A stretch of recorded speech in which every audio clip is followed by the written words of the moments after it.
guys, welcome back to Great Lakes Junction. We're back in the kitchen again, and we are actually going to be canning up some beef. I've got two roasts here that I've had in my freezer, and they're getting to be up to that date where I want to use them up before they get frostbitten. So I thought, I don't really have any plans for them at the moment to cook them in the kitchen. It's quite a bit of meat for just 3 of us.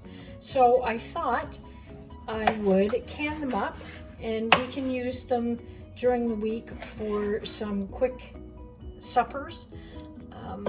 I'm just gonna can the meat on its own without anything else in there, no ingredients, so I can use it in different recipes.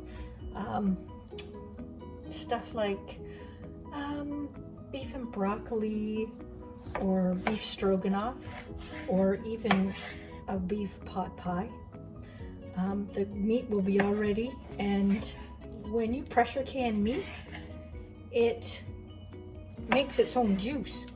So there'll be juice in there to make gravy with, if you want to do that, or you can set the liquid aside or freeze it and use it when you're making up your own beef broth.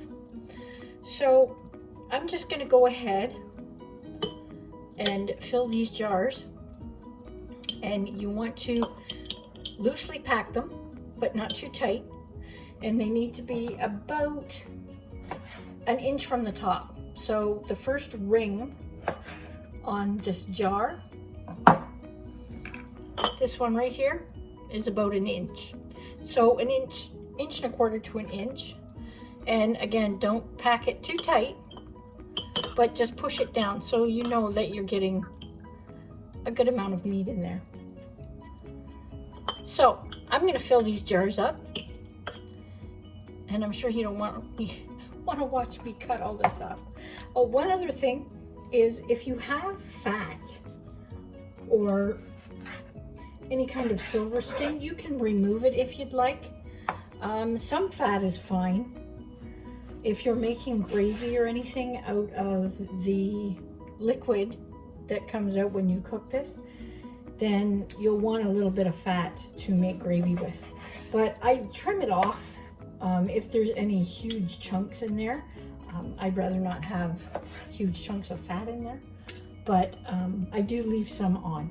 There's a little piece there. So that's all I'm going to do, is cut this up and get these jars ready. The canner is not on because this is room temperature, or cooler meat out of the fridge, and the jars are not hot. So you want everything to be at the same temperature when you start pressure canning. So I'm going to go ahead and do this and get these all ready, and then we'll come back and we'll go through the canning process with you. Stay tuned. Okay, my jars are all ready. Hopefully you can see what's happening.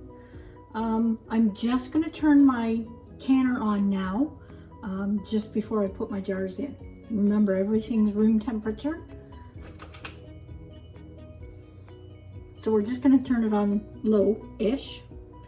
What I'm going to do now is, I have a little bit of hot water in there. Actually, I'm going to get a little bit of vinegar as well.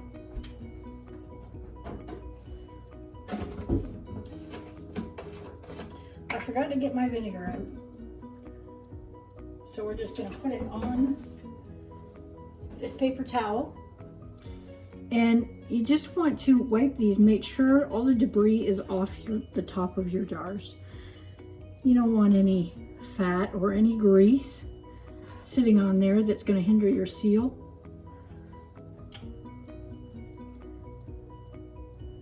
Okay, so we have our lids in warm water, and you don't have to do this now. They've changed it and said that's not necessary, but I do anyway. Just habit.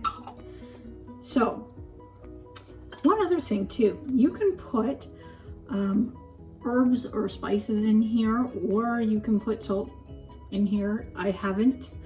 I'm keeping this plain.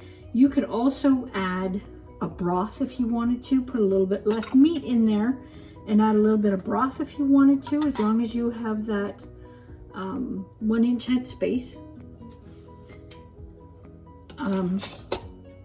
And we're gonna put these, you just want them finger tight, into our canner.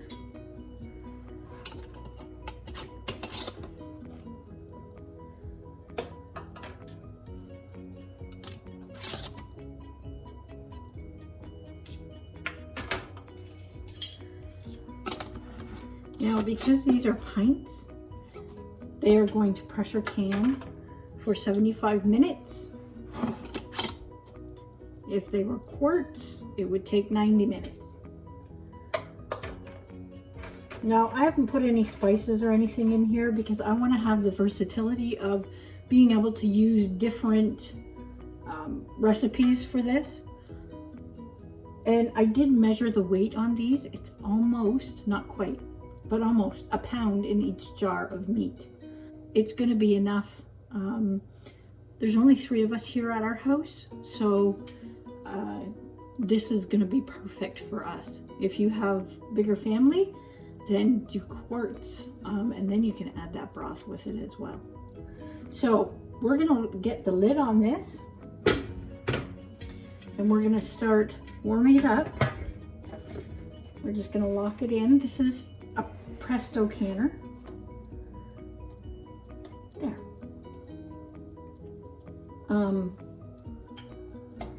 We're going to let this heat up, and once this vent here, hopefully you can see that, once the vent starts spouting steam, we're going to put a timer on for 10 minutes, and we're going to let that steam away for the 10 minutes.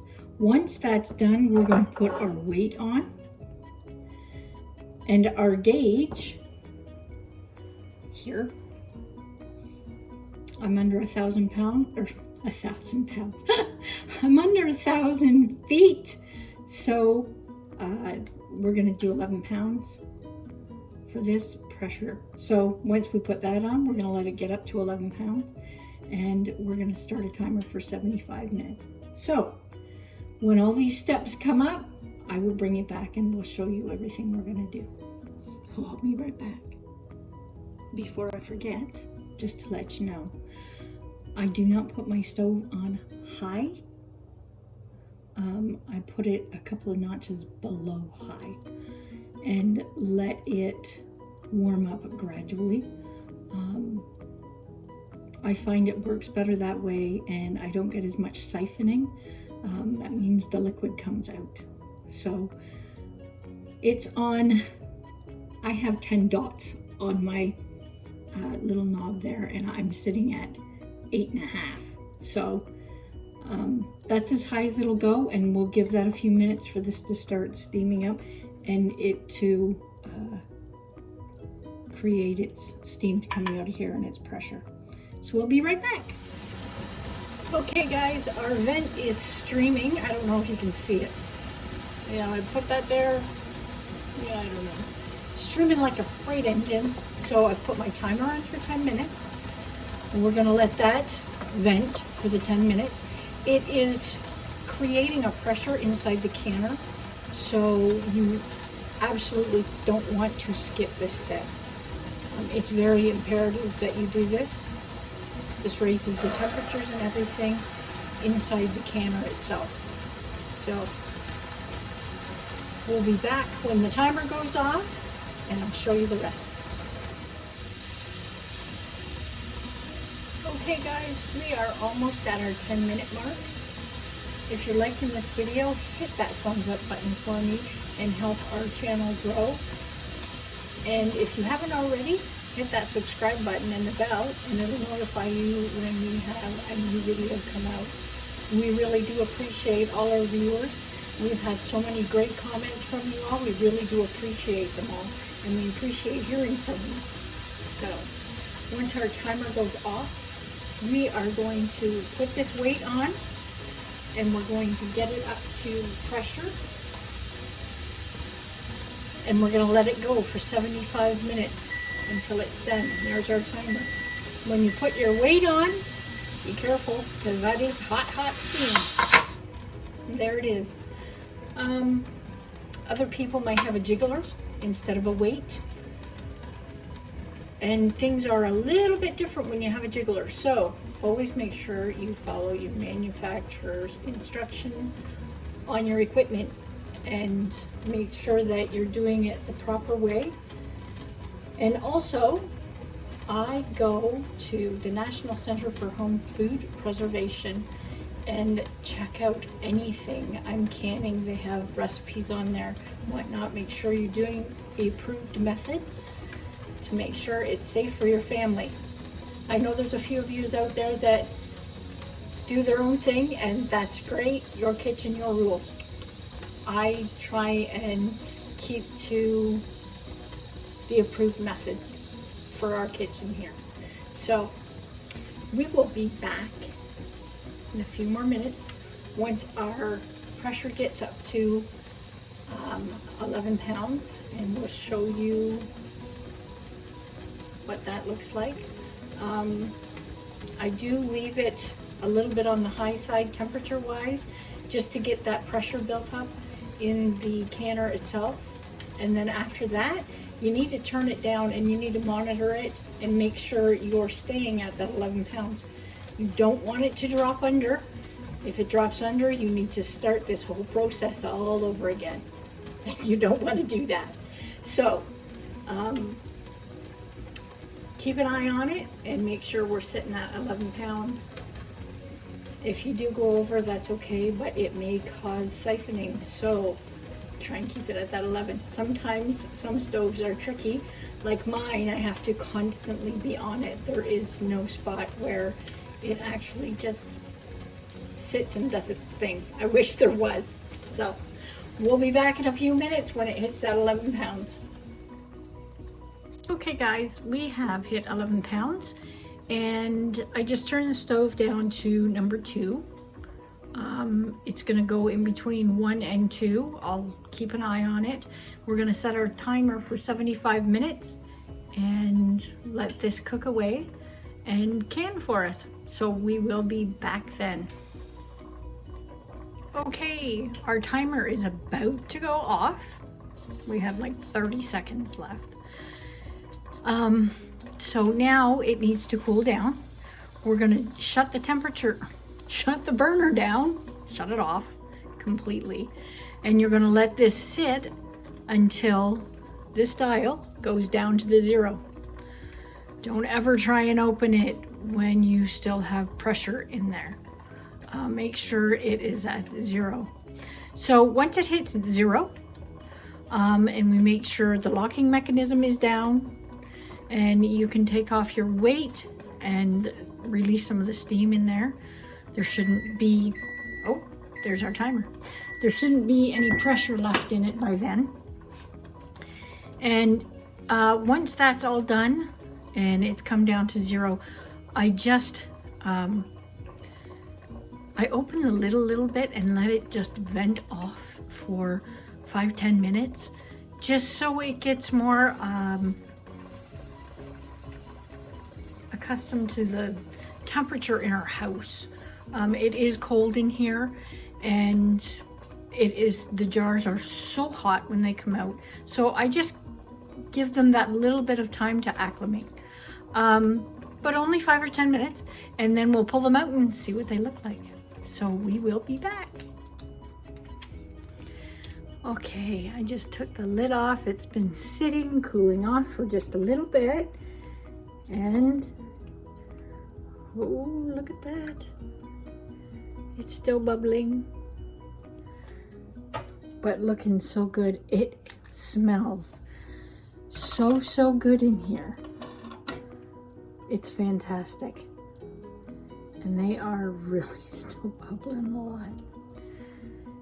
So, next step, I'm going to empty this canner out and we're going to let them cool for, I usually let them cool for 24 hours. We did siphon just a little bit. I don't know if you can see that. There's a little bit of fat floating on top of the water there. So we did have a little bit of siphoning, but they look pretty good. So once they've cooled down, and we can take the rings off, and we'll give them a scrub up, and they'll be ready to go on the shelf. So we'll come back and do that as well. Okay guys, it's the next day and our jars have cooled off. As you can see, there's a little fat cap on the top, which is perfect. Not too much. If you don't want that on there, when you open the jar up, you can just pull that off. So all I'm going to do is take the bands off, check to make sure they're sealed, and we want to wash these. So we're going to run some tepid water. Don't want it too hot because we don't want to heat these jars up, but we do want to run it and make sure we get it warm enough to cut the grease off the jars when they siphon. So we're just going to do that. I'll fill the sink up and get to it.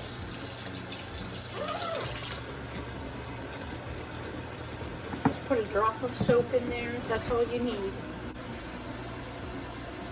So the reason we wash these jars, obviously to get the grease off, but sometimes underneath the rim of the lid, you will get debris in there, up under here. And you want to make sure that that's all cleaned off. You don't want that sitting because it will get stinky and you do not want bugs. So we'll just wash these up really quick. And once they're done, they're ready for storage. Just dry them and put them on your shelf and they're ready to go.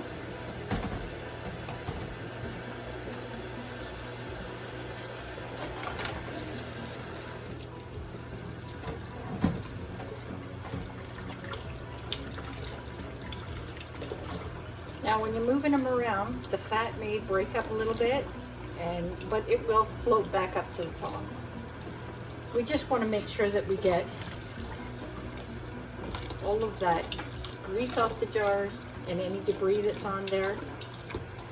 And if you have hard water, you'll be able to get that hard water stains off too. I put a little bit of vinegar in my canner when I'm canning, so I can get the grease off, or the hard water stains off. Don't set as bad on the jars. If you don't want to do that, that's fine. You can just wash them after like this. You need to wash them anyway, so. But you can see the grease has moved around.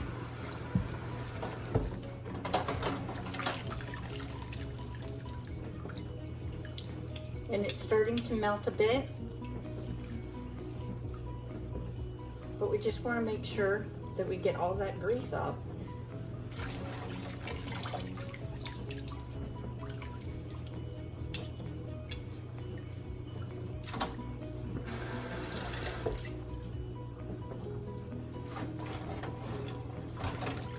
This will be so nice to have on our shelf on busy nights when everybody doesn't feel like cooking. Well, that would be me. But I can just throw something together really quick with this.